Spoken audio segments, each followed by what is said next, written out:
Rome was a machine. It didn't just conquer land, it broke spirits. And in the year 71 BC, Rome decided to teach the world a lesson that no one, no matter how strong, no matter how free, would rise against it and live to tell the tale, because that year, the Tiber River ran red, not from battle, but from 8,000 crucifixions carried out in a single night.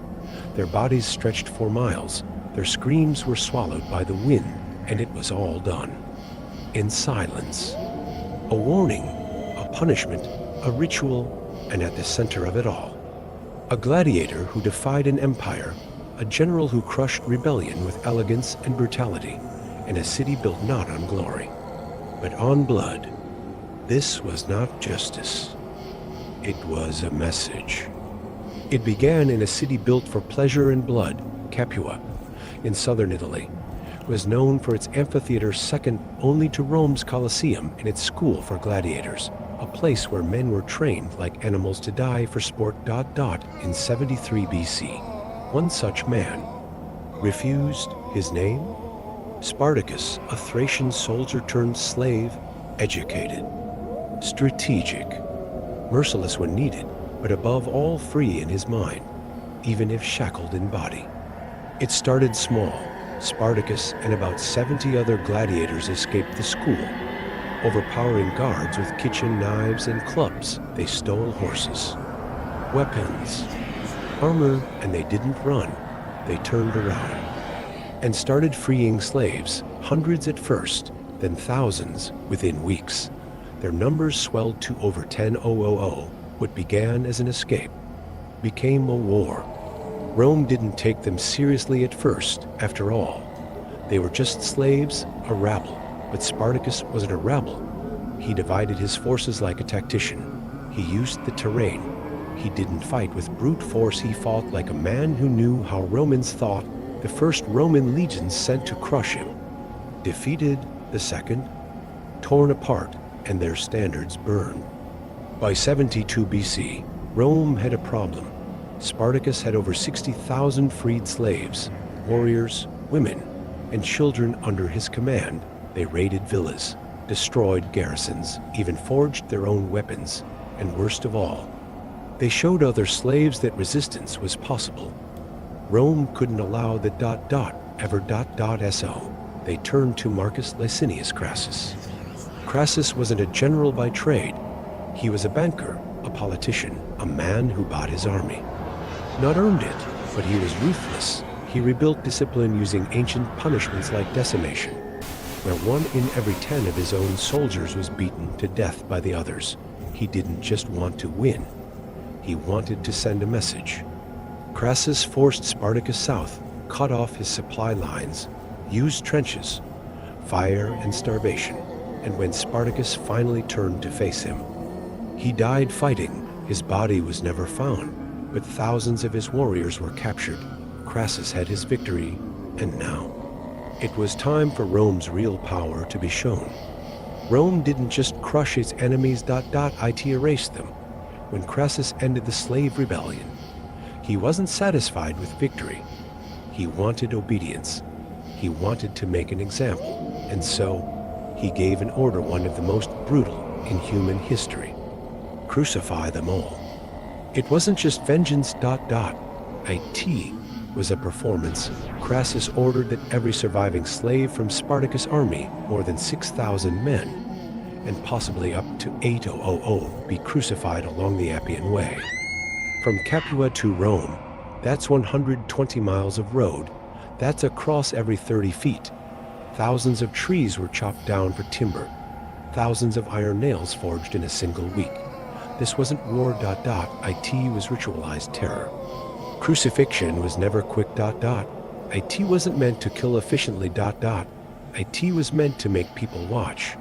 Men were nailed through wrists and heels, lifted onto raw timber, left to hang for days screaming, dehydrated. Covered in FLIs, birds plucked out eyes, insects laid eggs in open wounds. Some lasted 4 days before death came, and the Romans let them rot. Why did the Tiber run red? Because so many bodies were dismembered before crucifixion. or dumped into the water afterward. It turned the river into a bloodstream. Fishermen refused to go near it for weeks. The smell carried for miles, the river that fed the city, now choked on human remains. The crucifixions were not hidden. They were celebrated. Senators rode out in gilded carriages to watch. Children laughed as rebels begged for water. Wealthy Roman women threw bread at the dying like they were dogs. Rome turned suffering into a show, but behind the spectacle was a message carved into the heart of every Roman slave. This is what happens when you imagine freedom. Crassus knew exactly what he was doing. He didn't just kill the body of the rebellion. He poisoned its memory and the crosses. They stayed for months. No one was allowed to cut them down. Travelers had to pass beneath thousands of rotting corpses. And over time, locals said the road began to whisper. This wasn't just punishment. It was psychological warfare. The slaves who weren't crucified, forced to walk the road and look into the eyes of their comrades as they died. Mothers had to shield their children's faces.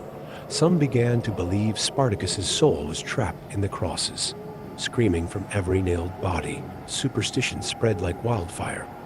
Don't walk the Appian Way at night. Don't speak Spartacus' name. Don't look at the crosses too long, or they'll start looking back. For all his cruelty, Crassus got what he wanted: power, prestige, a future. He returned to Rome a hero, offered a triumph, gained command of legions. But the whispers followed him. He couldn't sleep. He said he heard wood creaking in the night. He said the faces of the crucified lined his dreams. And when he died decades later, he begged that he not be buried near the river. They're still hanging there, he said. They never came down. History remembers Spartacus as a rebel. Rome remembered him as a threat. But the slaves who saw the Appian Way become a forest of death, they remembered something else: that even if you lose, even if you're crucified, sometimes the world never forgets your defiance. When Rome was done, the crosses remained for weeks, for months. The bodies rotted in the sun, bones cracked in the heat, birds nested in ribcages.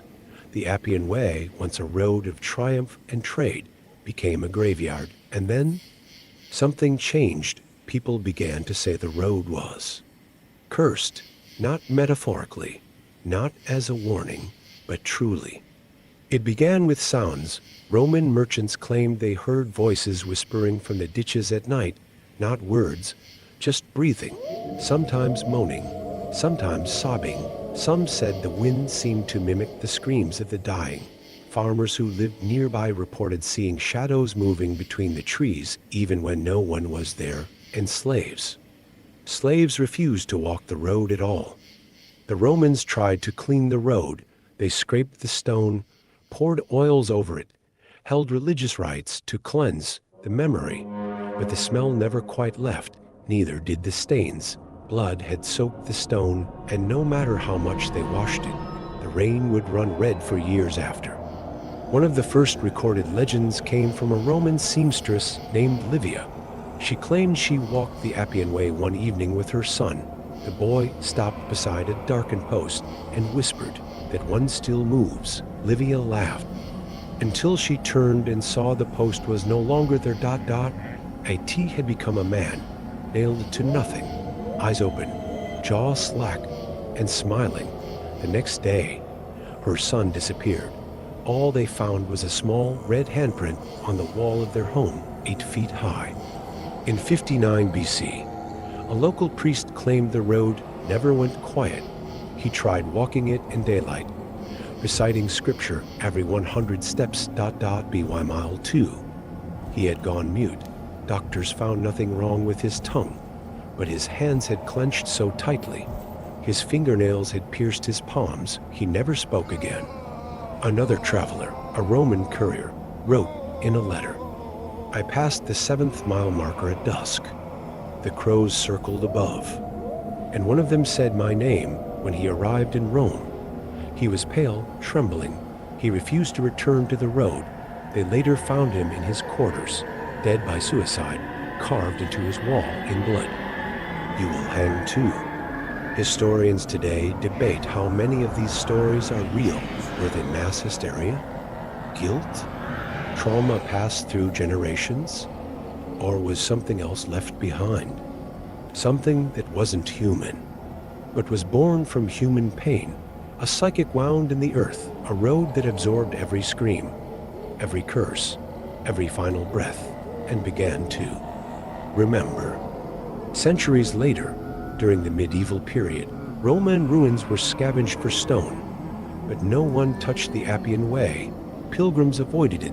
Tales spread of a pale, skinless figure dragging a crucifix across the stones, its mouth open.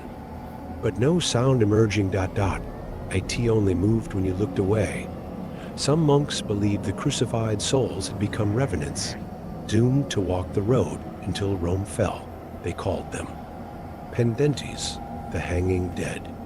Even today, strange reports persist. Tourists hearing footsteps behind them on deserted stretches, phones that refuse to record, sudden nosebleeds near the 10th mile marker, drivers who say they saw a crucifix appear in the fog and vanish.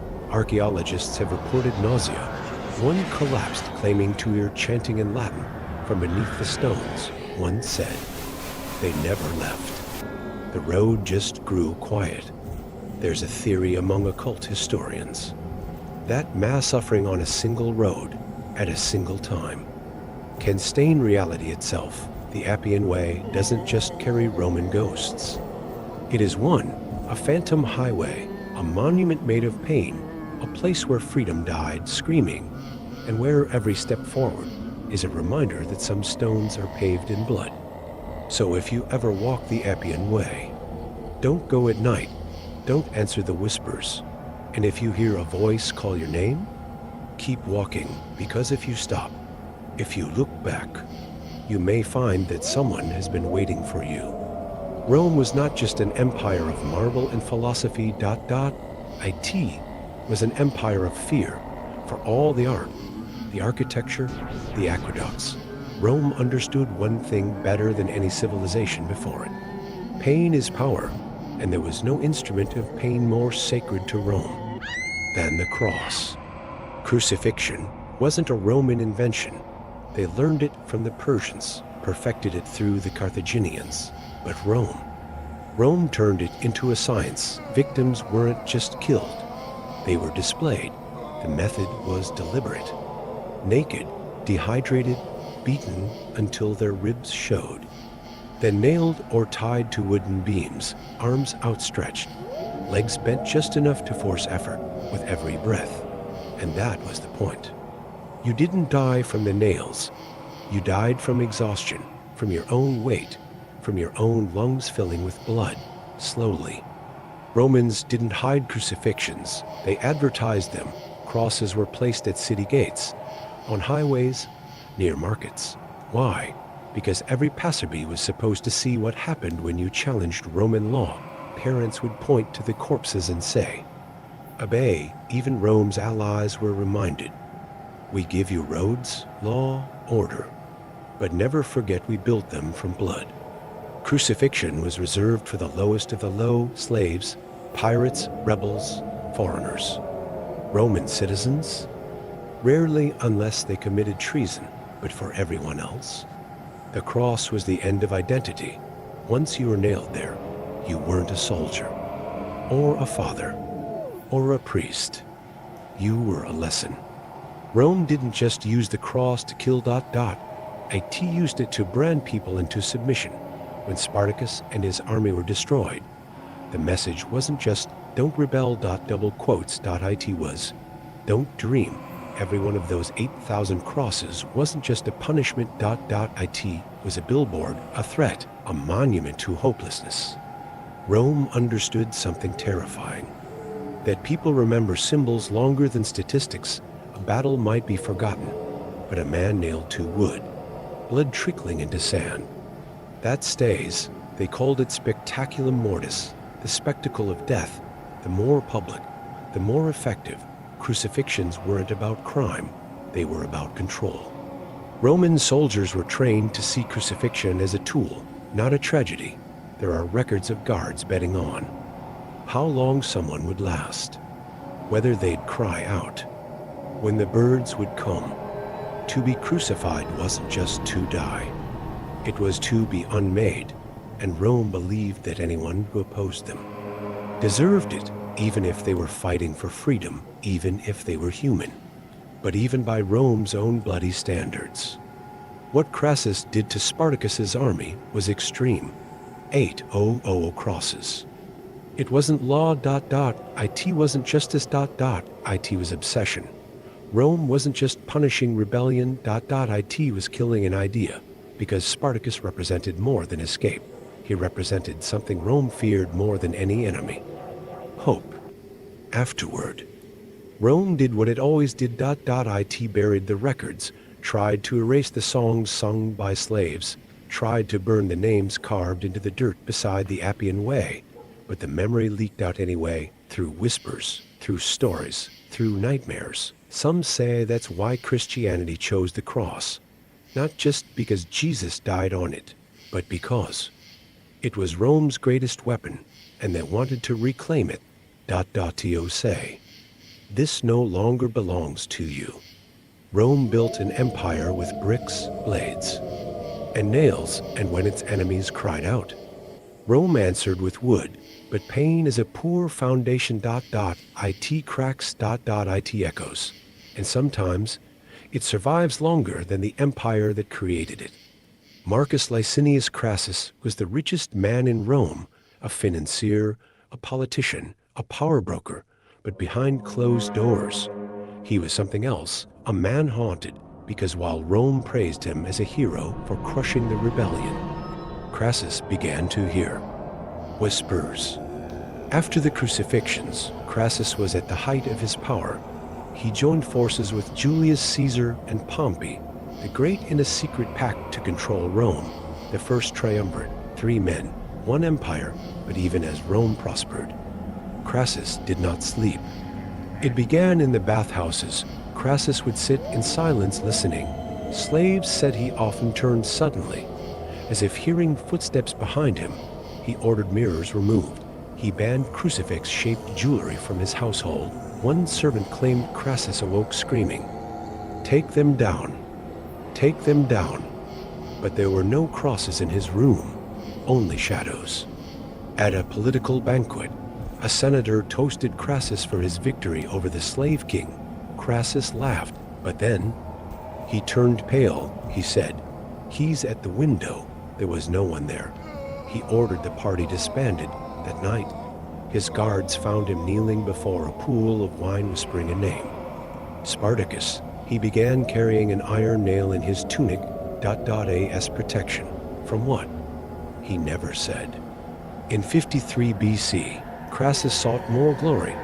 He marched east to invade Parthia, craving military triumph, but his legions more suited for Roman roads than deserts were outmaneuvered and destroyed. At Carry, Crassus was captured in what became one of Rome's greatest military humiliations. Some say the Parthians poured molten gold down his throat, mocking his greed, but others say he begged to be crucified instead, and when they refused, he laughed. Then I'll finally hear silence. Was Crassus mad, or was he haunted? Many believe the 8,000 crucified slaves had marked him, that each one whispered a part of his name into the dirt beneath their crosses, a curse bound not to his bloodline, but to his soul. The crosses weren't just a message to Rome. They were anchors dragging him toward death, one breath at a time. In the 4th century, a scroll was discovered in a ruined temple outside Capua, written in poor Latin.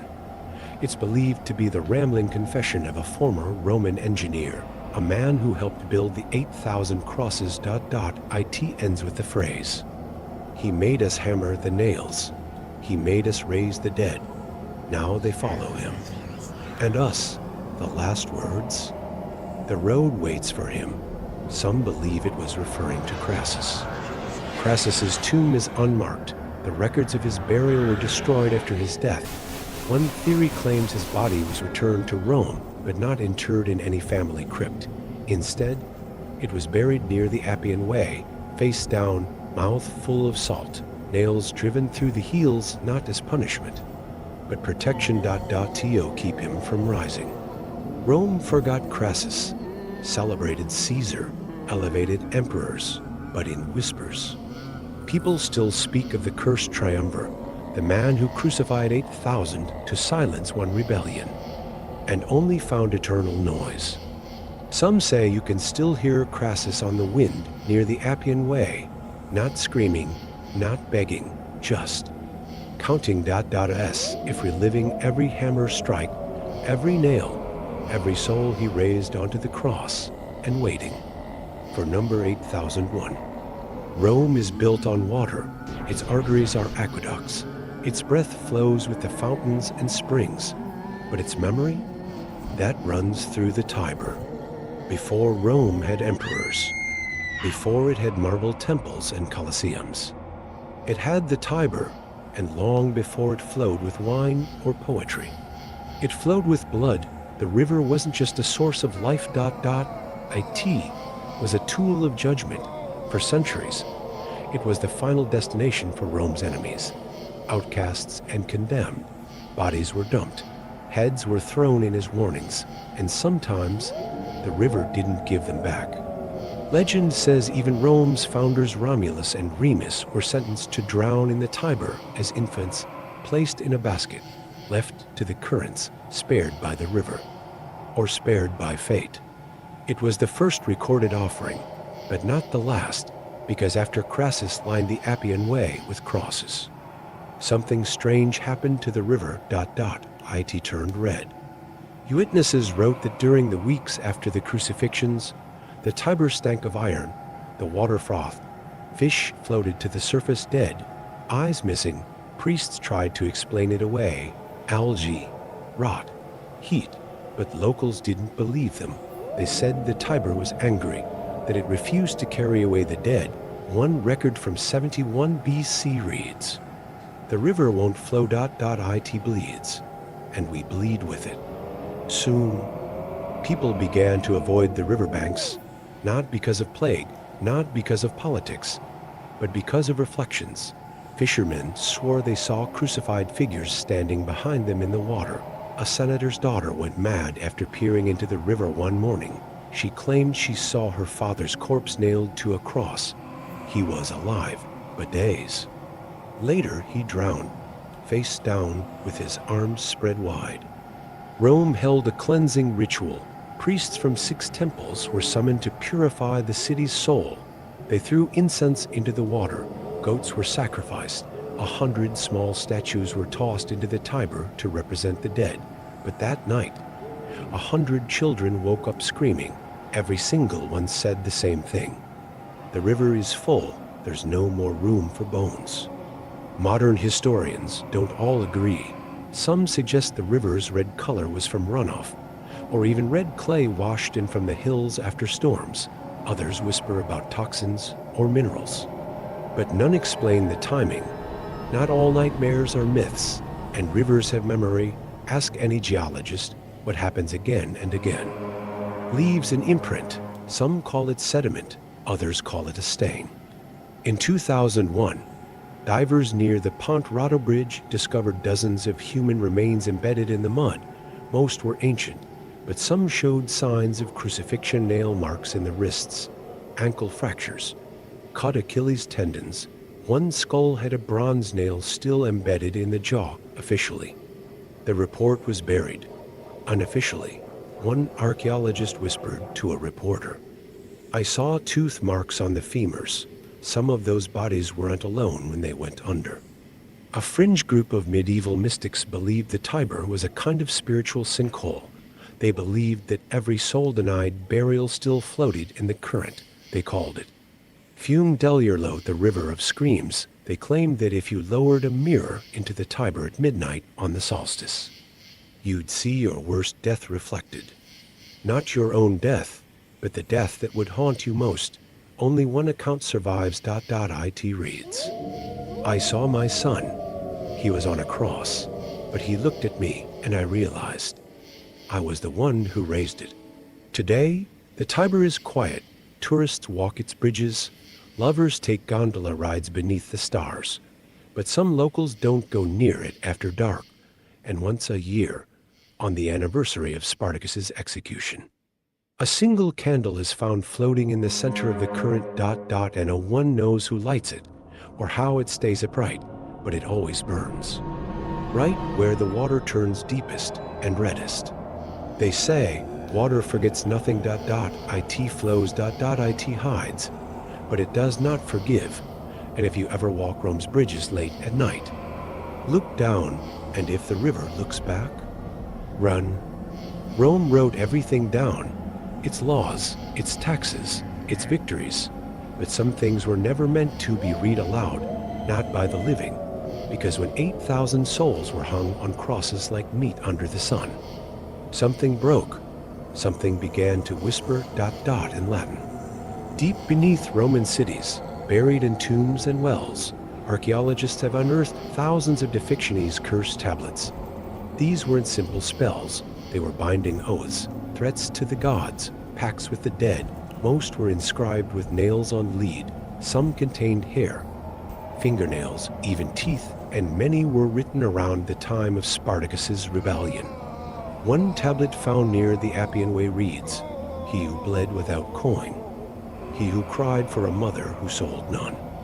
Let his soul rise with rusted iron. Let Crassus know their names. It's unsigned, but beneath the Latin script, a name is scratched backwards.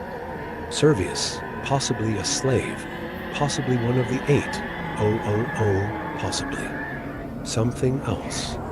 Rome's catacombs of San Sebastiano hold Christian martyrs, but deeper still, they found something else. A hidden room, no official records ... and an altar, only rows of smooth stone benches, each one carved with the same Latin phrase.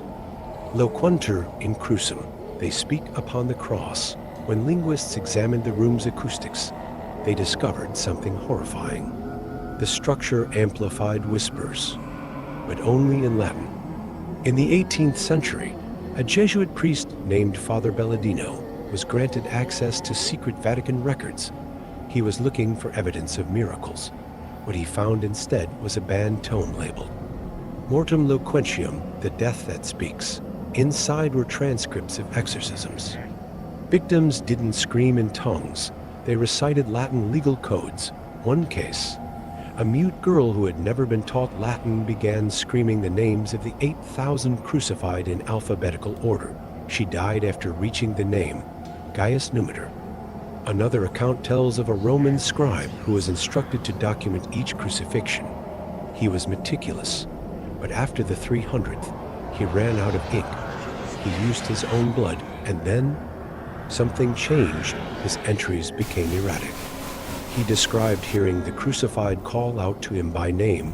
One note reads, "I write what they tell me now. My hands are theirs." His final page, blank except for one phrase scratched in with a bone pen. "Nos redimus, we return." At least 3 Roman statues erected after Spartacus's defeat show unusual defacements. Their mouths are sealed with lead staples, their ears chipped away, not vandalism, intentional mutilation. Roman historians called them silent watchers because slaves began hearing whispers around them. One child claimed a statue told him to run. When asked why, he simply said, "It remembered me." The Well of the Screaming Tongue.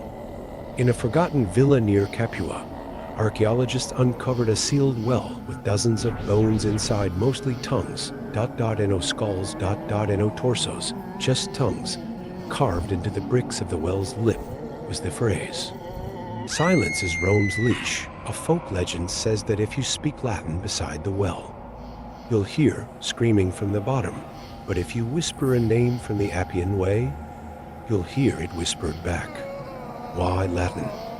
Because Latin was Rome's weapon, its tool of empire, of contracts, of control.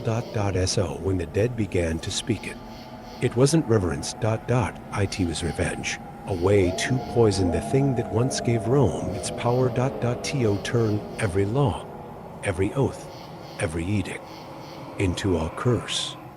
They say language is the soul of a civilization, but when your soul is built on bones, blood, and broken promises.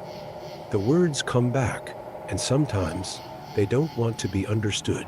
They just want to be heard. Rome forgets nothing. It buries. It renames. It polishes stone and paints over blood beneath the surface. The city still breathes, and the Tiber still remembers. In 2021, an archivist cataloging forgotten Vatican files stumbled across a sealed folder with no index code. Inside, a map, a list of 8,000 names, and a single phrase stamped in Latin on every page. Non requiescent. Do not let them rest. Double quotes. No one claimed responsibility. No department had authorized it. And at the bottom, a note. Dated March 17th, 71 BC. Signed, M. L. Crassus. Months later, renovations began on a historic apartment near the Piazza Venezia, just a short walk from the old Appian Way. Contractors tore through a wall and found something strange. Not coins, not pottery. A single human femur, embedded in mortar, wrapped in silk, still bloody. Attached was a wooden tag, scorched with heat, but still legible. 8001. A local Rome tour guide tells this story only off script. He says that on the anniversary of Spartacus's death, a man dressed in tattered robes walks the riverbanks with a small iron lantern. He stops on every bridge, lights a candle, says a name, then disappears before morning. Police have never identified him. Some think it's a prank. Some think it's performance art. But one year, a tourist followed him, tried to film the footage. Never recovered. Only the final frame survived. A single burning candle on a river ledge, and the water turning crimson. Acoustics experts recently conducted tests in the Cloaca Maxima, Rome's ancient sewer that connects to the Tiber. They discovered an unexplained resonance, a low-frequency murmur that grows louder near the old water exit when amplified and slowed. It sounded like chanting ...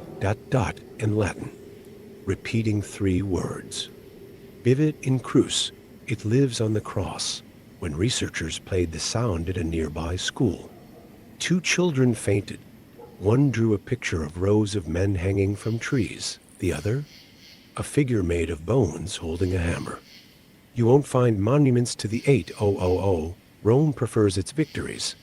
But some locals still leave offerings, tiny crucifixes carved from driftwood, coins placed beneath bridges, and every so often a tooth, wrapped in cloth, laid carefully at the edge of the Tiber. They call them Il Ricordo dei Damnati, the memory of the damned.